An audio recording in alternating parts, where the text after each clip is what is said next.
Rajasthan Royals versus CSK. तो CSK की जो सबसे मैच की बड़ी पार्टनरशिप आई है वो आखिरी विकेट पे आई है और रन्स तो इतने नहीं है कि मुकाबला अच्छा कोई हो सके और 127 पे पूरी टीम आउट हो चुकी है। 94 पे 9 आउट थे, 94 पे 9, तो सबसे बड़ी पार्टनरशिप यही आई है। चलो इस पे तो हम बात करेंगे। बाकी पाकिस्तान में आज पीएसएल में कोई मैच नहीं है, ऑफ डे है, छुट्टी का दिन है, लेकिन पाकिस्तान की क्रिकेट हो और बीच में कोई नई नई खबरें ना आए, ऐसा तो हो नहीं सकता। तो नसीम शाह ने, जैसे कि आपको मालूम है, पिछले दिनों उन्होंने जनाब ट्वीट किया था और ट्वीट किया था कि मरियम नवाज जो कि चीफ मिनिस्टर ऑफ पंजाब है, उनको ऐसा ट्रीटमेंट कैसे दिया जाता है कि जैसे कि वो मलका को दिया जाता है लॉर्ड्स में। बाद में उन्होंने वो ट्वीट डिलीट कर दिया, कहा कि भाई मेरा तो चैनल भी हैक हो गया था, आई मीन वो अकाउंट हैक हो गया था। और उसके बाद उन्होंने उनका जो आज सुनवाई हुई है, तो भाई 2 करोड़ रुपए, 2 करोड़ 20 मिलियन, वो सी कैटेगरी में है। पीसीबी के जो कैटेगरी है सेंट्रल कॉन्ट्रैक्ट, उसकी सी कैटेगरी में है। तो उनको 3 करोड़ तो साल के मिलते हैं। तो 3 करोड़ जो साल के मिलते हैं, तो उसमें से 2 करोड़ रुपए, इतना बड़ा जुर्माना तो कभी हमने नहीं सुना कि किसी पे लग जाए। तो 2 करोड़ रुपए का फाइन। तो जब से पता नहीं है कोई सदका शदका दें, जब से ये पीएसएल स्टार्ट हुई है, कोई अच्छी कोई खबरें नहीं आ रही, अजीबो गरीब किस्म की खबरें आ रही हैं। पहले ही दिन एक तो क्राउड नहीं है, खाली है। दूसरा वो बॉल का कलर चेंज हो गया, वो किड थर्ड क्लास थी, उसका कलर उस पर लग गया, वो वाली खबर लग गई। कल वो जो है बॉल टेम्परिंग का, मैंने आपको वीडियो सुबह आपने देखा होगा, फखर जमान बॉल टेम्परिंग का इल्जाम लग गया उस पर और उसको चार्ज कर दिया गया। और भी खबरें आ रही हैं कि वो जो प्रोटोकॉल है कोई वो भी थोड़ा, सिकंदर रजा ने उसका कोई बचपन का कोई दोस्त मिलने आ गया कोई होटल में, कुछ इस तरह की कहानियां वो सामने वो आ रही हैं। तो आज कोई मैच नहीं था, तो आज ये खबर सामने आ गई है कि भाई आज नसीम शाह पे 2 करोड़ रुपए का फाइन लग गया है। और 2 करोड़ बहुत बड़ी रकम होती है, इतना बड़ा तो कभी किसी पे कोई फाइन नहीं लगा। पाकिस्तान के एक क्रिकेटर नसीम शाह को 2 करोड़ रुपए जुर्माना कर दिया गया, और इसलिए कि उसने पाकिस्तान की एक चीफ मिनिस्टर साहबा के बारे में नाजेबा बात की कि उनको क्या वो कहा जा रहा है, क्या ये जरूरी था, क्या ये वाकई मिसकंडक्ट था, ये कैसे देखते हैं आपको? और ये पाकिस्तान की टीम में भूचाल आया हुआ है, कोई गेंद चबा रहा है, कोई ब्लेड मार रहा है, कोई खिलाफ बातें कर रहा है, कोई बिरयानियां खा रहा है।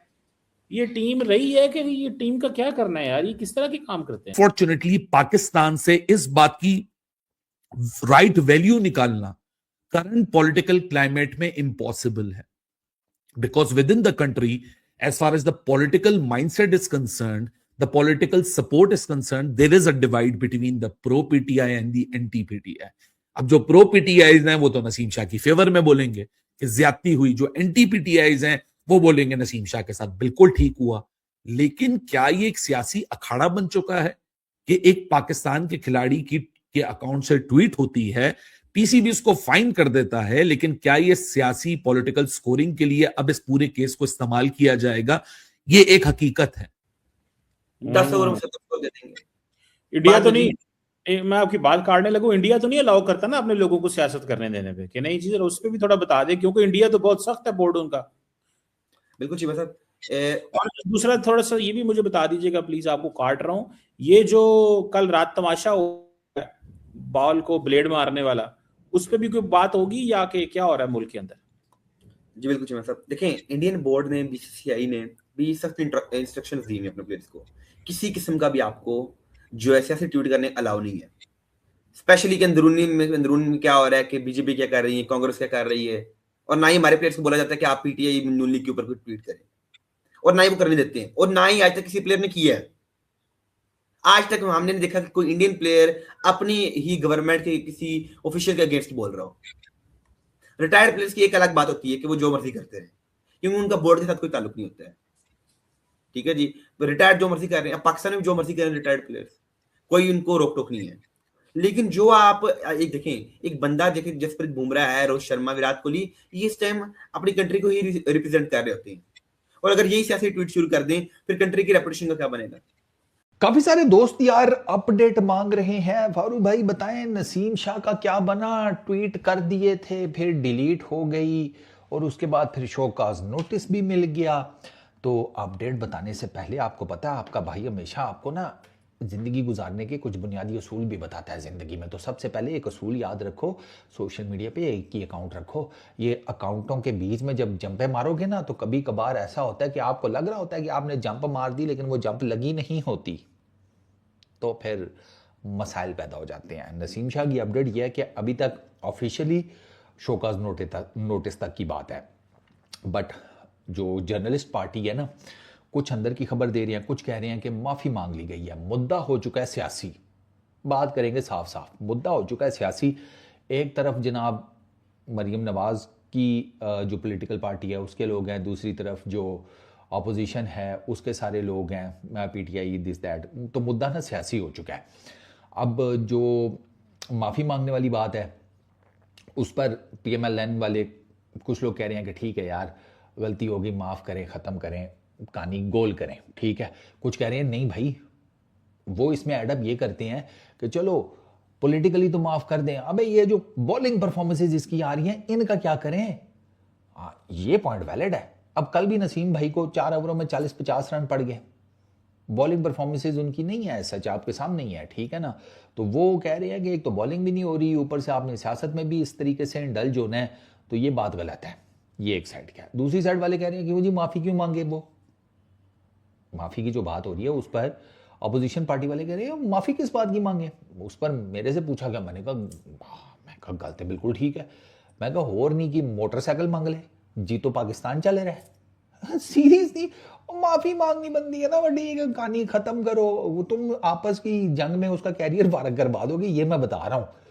तो एक तरफ तो ये चीज चल रही है, एक तरफ माफी की बातें हो रही हैं। अच्छा, कुछ स्पोर्ट्स जर्नलिस्ट वो ये भी कह रहे हैं कि यार पीसीबी ने ये नहीं बताया, इनकी थोड़ी बात टेक्निकल है, वो कहते हैं पीसीबी ने ये नहीं बताया कि कौन से आर्टिकल की वायलेशन की है।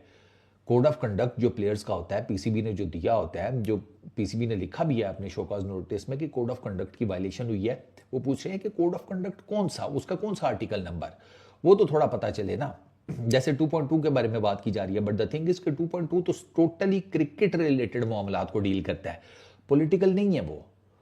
ये भी बातें हो रही हैं। तो वो कह रहे हैं कि चूंकि एग्जैक्ट वो पता है कोई नहीं है सच ये सारा मामला कि किस आर्टिकल के नीचे आता है, तो there is every possible chance कि नसीम शाह के ऊपर वो जिस तरह लोग कह रहे हैं कि बैन लग जाएगा, क्रिकेट उसकी खत्म हो जाएगी, फलाना टिमकाना, वो कह रहे हैं नहीं, ऐसे नहीं होगा। उनका ख्याल यह है कि मोस्ट प्रॉब्ली नसीम शाह के साथ भी आमिर जमाल वाला सीन होगा कि उनको ना फाइन कर दिया जाएगा।